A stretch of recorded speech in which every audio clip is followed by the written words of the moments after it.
Salut à tous, j'espère que vous allez bien. On se retrouve aujourd'hui pour découvrir 6 smartphones pliables qui existent déjà sur le marché. Mais avant de poursuivre, je vous rappelle que vous pourrez retrouver tous les liens des produits dans la description. Pensez aussi à vous abonner et à cliquer sur la cloche des notifications pour ne pas manquer les nouveautés. Allez, c'est parti, je vous emmène découvrir les 6 smartphones pliables qui existent déjà.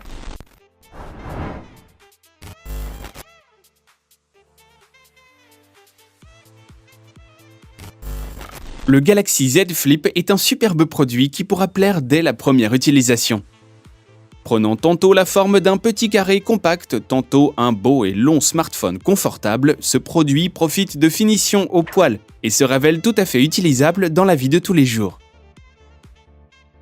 C'est un smartphone pliable, abouti et séduisant.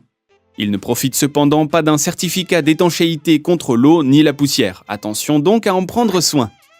Côté écran, on retrouve une dalle de 6,7 pouces avec une définition Full HD+. Le tout est très agréable à utiliser. La pliure du milieu est visible, mais se fait rapidement oublier grâce notamment à la technologie AMOLED, particulièrement bien maîtrisée par Samsung. La couche de verre ultra fine pliable offre un toucher agréable. Le logiciel propose une interface One UI 2.0 de Samsung qui reste très agréable à utiliser sur un écran pliable.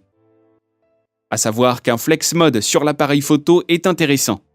L'écran externe est assez pratique mais ne propose que peu d'options. Concernant la photo, le double module arrive clairement dans le haut de gamme de 2019. Côté performance, le Z Flip jouit d'une grosse puissance qui lui permet de gérer confortablement les jeux les plus exigeants. Enfin, pour l'autonomie, le Z Flip pourra vous suivre toute la journée s'il est utilisé de manière importante. Comptez 1 heure pour refaire le plein d'énergie.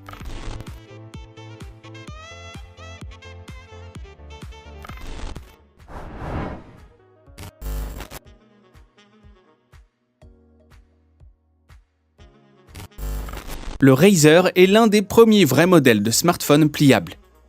Motorola ramène à la vie l'un de ses plus prestigieux modèles, le Razr, un téléphone à clapet sorti en 2005. Sauf qu'ici, les touches physiques cèdent la place à un grand écran pliable de 6,2 pouces. Les habitués de Motorola d'une autre génération ne seront pas perturbés puisque côté design, la marque a repris les mêmes codes que son vieux modèle. Toutes les formes alambiquées permettent notamment à l'écran de se mouvoir dans la coque et de se déplacer légèrement au moment de refermer le clapet. Motorola réussit également à trouver un format qui ne marque pas trop la pliure sur la dalle. Elle se fait rapidement oublier et disparaît presque complètement, sauf dans des conditions bien particulières. Bien qu'il s'agisse d'un écran en plastique, le fait que la dalle OLED soit bien tendue le rend vraiment agréable sous les doigts et paraît plus qualitatif que d'autres modèles concurrents. Un second écran apparaît une fois le smartphone replié. Cela permet notamment de réduire le nombre de sollicitations du grand écran et de le protéger de l'usure.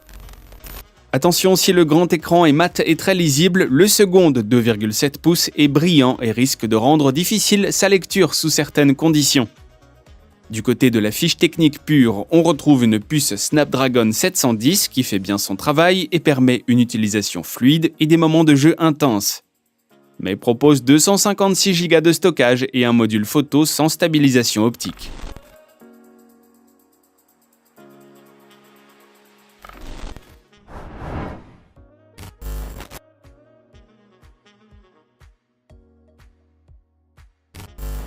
Ici, on ne voit pas un écran pliable de haut en bas, mais de gauche à droite. Côté design, il faudra dans un premier temps prendre le temps de s'habituer à pouvoir faire 2 choses à la fois. Pour le reste, l'appareil est noir avec une finition glissante qui ne résiste pas aux traces de doigts. Le second écran pourra servir d'étui puisqu'on retrouve en effet un miroir sur le dessus proposant un affichage monochrome pour la date, l'heure et les notifications. Les 2 écrans sont des dalles de 6,4 pouces OLED d'une résolution Full HD+, de quoi faire plaisir aux yeux des utilisateurs. En termes de performance, on retrouve une puce Snapdragon 855 qui fera bien son travail et supportera bien les jeux les plus gourmands.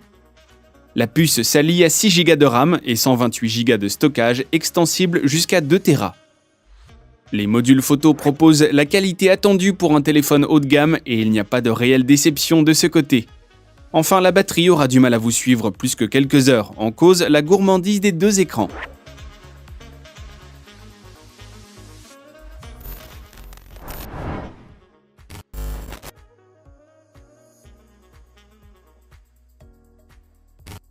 Le Surface Duo est très fin et agréable à prendre en main. Il se tient bien et offre une certaine polyvalence avec son excellente charnière. Côté performance, on retrouve une puce Snapdragon 855. Même si ce n'est pas la dernière génération, la puce permet au téléphone de tourner correctement et d'offrir une certaine puissance. La majorité des jeux mobiles tourneront facilement. Les deux écrans PixelSense Fusion AMOLED de 5,6 pouces sont de bon calibre. Agréable en toutes circonstances, on sent que la mission de l'appareil est axée sur la productivité. Le mélange entre Android 10 et Microsoft 365 est parfait. On retrouve tous les atouts d'Android et la surcouche Microsoft avec un launcher et des animations agréables. En termes de productivité, le Surface Duo a tout compris. Il propose le pack Office et de bons outils de visioconférence. Enfin, côté autonomie, c'est bon, le smartphone peut nous suivre sur une journée et demie avant de repartir faire le plein d'énergie en un peu plus d'une heure.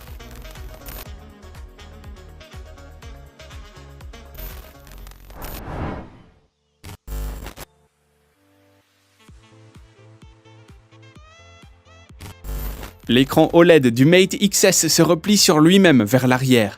Cela signifie que vous pourrez l'utiliser lorsque le téléphone est fermé.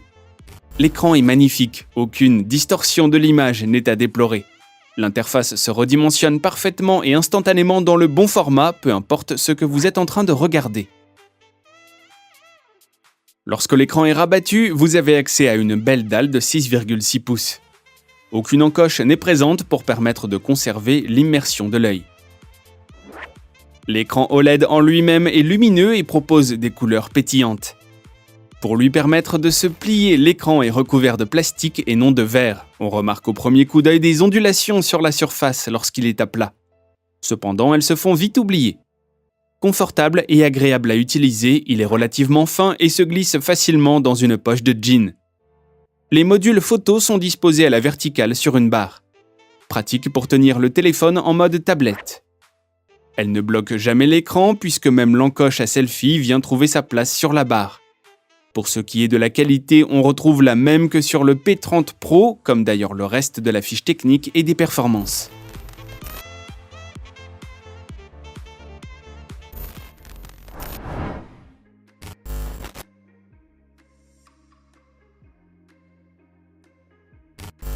On termine avec un autre Samsung. Et pour changer, on va commencer directement par ses points négatifs. Il est lourd, épais et toujours pas certifié IP68. Maintenant que c'est dit, on se retrouve face à un smartphone bien fini et qui ne ménage pas l'effet waouh. Envoûtant, le Z Fold 2 est un bijou de technologie. La charnière dégage sur ce modèle une agréable sensation de robustesse. Les deux écrans AMOLED présents sont vraiment excellents. Lumineux, contrasté et capable d'afficher un large spectre de couleurs. L'écran intérieur profite de 120 Hz alors que l'extérieur profite de 60 Hz. Côté performance, le Z Fold 2 est équipé d'une puce Snapdragon 865+, permettant au smartphone d'être hyper performant dans toutes les catégories. Enfin, côté autonomie, on pourra survivre facilement à sa journée, mais pas beaucoup plus, du fait de la présence du taux de rafraîchissement à 120 Hz. Et voilà les amis, c'est tout pour aujourd'hui. Si vous avez aimé la vidéo, n'hésitez pas à la liker. Je vous rappelle que vous pourrez retrouver tous les liens des produits dans la description. Pensez aussi à vous abonner et à cliquer sur la cloche des notifications pour ne pas manquer les nouveautés de la chaîne. Quant à moi, je vous retrouve très vite pour de nouvelles découvertes high-tech. Prenez soin de vous, bye bye.